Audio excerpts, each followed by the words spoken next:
Hey guys, and welcome to CarDekho, where we help you pick the right car right now. And right now we're talking about the all-new Maruti Suzuki Swift. And if you happen to have booked one, congratulations, आपको waiting period हुआ है. But on that note, it isn't really surprising that the Swift has a lot of waiting period because let's face it, it's become a better car in every measurable way. It's more spacious, it's got more features, it's slightly better built as well, and you can have it in a petrol manual, a diesel manual, a petrol automatic, a diesel automatic in the L, V, Z, Z plus trims. So confusion hota hai. Exactly. Long story short, it might be the car that you've zeroed in on, but you may not be sure which variant to pick.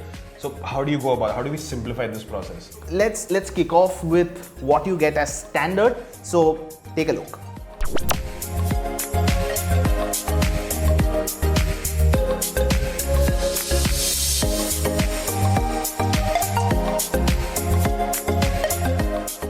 Now in the base grade, on the plus side, you do have basic safety features that are coming in as standard. So dual front airbags, ABS with EBD and brake assist, even ISOFIX child seat mounts, all comes as standard. But that aside, it's not a particularly well-equipped variant in any sort. No, like the neighbors will know that you've bought the most, like the cheapest Swift that's available because it's got steel wheels, there are no wheel caps as well. Your mirrors, they're black.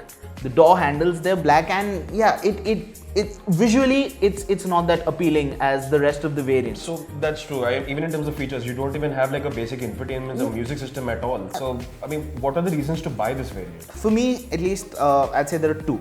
Right. One, I want a Swift. This is the most affordable way to get one. I want one in my garage. So there. Second, there's a Hatke reason. I think if I'm a fleet operator, and if I want a hatch in my fleet, the Swift makes a lot more sense now because it's got more space and God knows it's fuel efficient, not just on paper, even in the real world. That does make a lot of sense, and for me personally, it's the main selling point of the Swift from our drive experience of it. You can go ahead and take a look at the first drive review in the link in the description, or maybe we'll link it somewhere up top over here or there. But for me, it's also because it's a great driver's car, and if that's what you want, probably the Swift may not necessarily be your primary car in the family. This might be your second car and you just want something that's good to drive, fun to take on the carts, maybe if around a racetrack if you live near one. So that might be a reason to buy the Swift, and you don't really need the features, you just want the drive experience, or you'd rather just buy a bare basic car and kit it up yourself rather than going with the preset packs or variants that Maruti Suzuki offers. But let's face it, in fact, it's not a very well-equipped variant. For that, you'd probably have to spend a little bit more, or quite a lot more in fact, and move up to the V grade. So here's what that offers.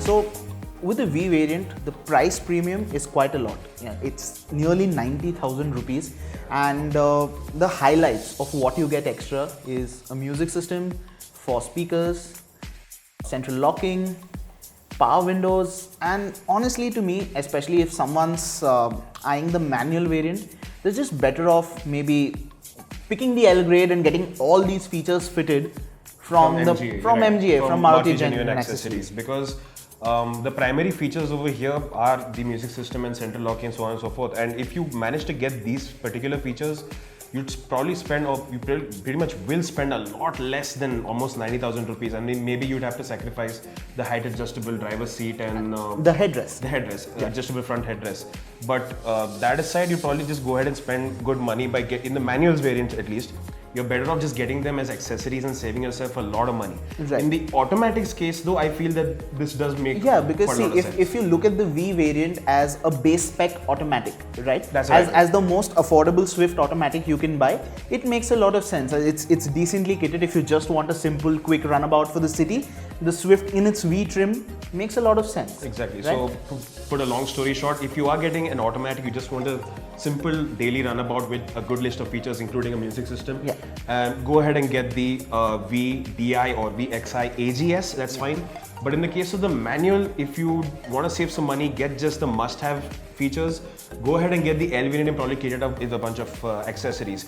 But if you want the Swift as the properly modern hatchback that it is, and it's the variant that we recommend, that's what comes up next. It is the Z. So here's what that offers.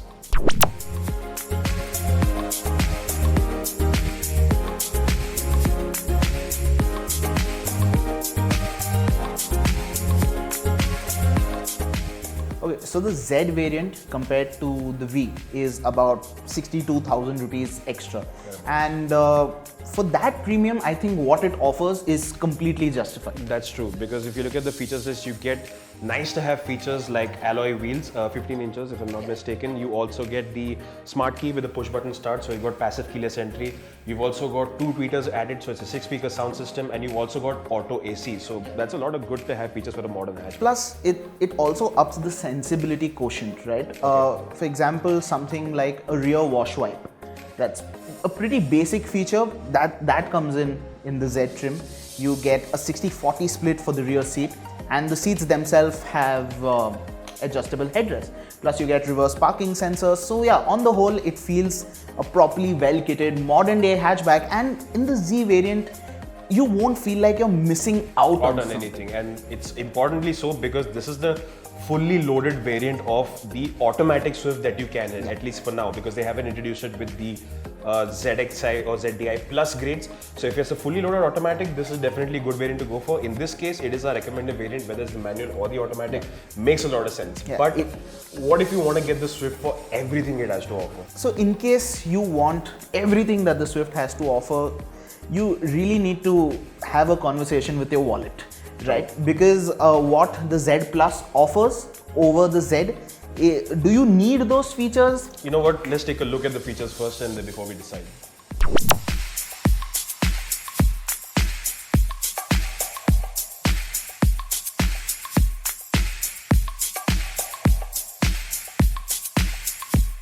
Okay, so as you saw in the list, we've got projector headlamps with daytime running lamp. You've got that SmartPlay infotainment system with Android Auto and Apple CarPlay, and not much else. Yeah, you've got auto headlamps with the follow me home and lead me to vehicle. Yeah. Long story short, these are features that, at least in our books, you don't really need. They're really nice to have, but on an everyday basis, it's not something you'd miss out on. It's something you'd want for, and it's a want that you really have to justify because it's 80,000 rupees over the past period. It's not adding, it is adding in terms of value per feature, but you really have to ask yourself, do I really need this? Right. And if you just want a touchscreen or something, you probably still get that as an accessory from MGA again.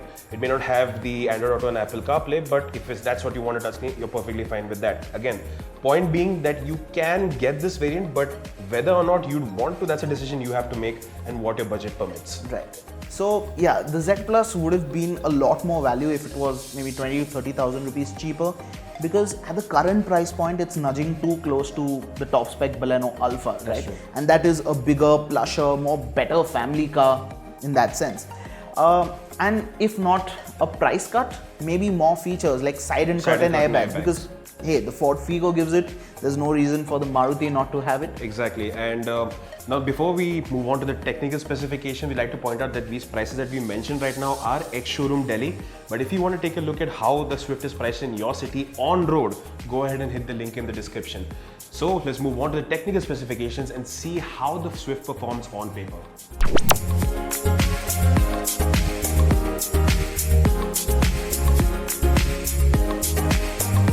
We hope you found this video really nice and helpful. If you did, don't forget to let us know. And if you still have any further questions, don't hesitate, throw them into the comments. And like we said before, you can get the on-road prices in your city by hitting the link in the description. We don't ask for any personal details. So we don't need your name, we don't need your favorite color, your Kundali religion, nothing we ask for.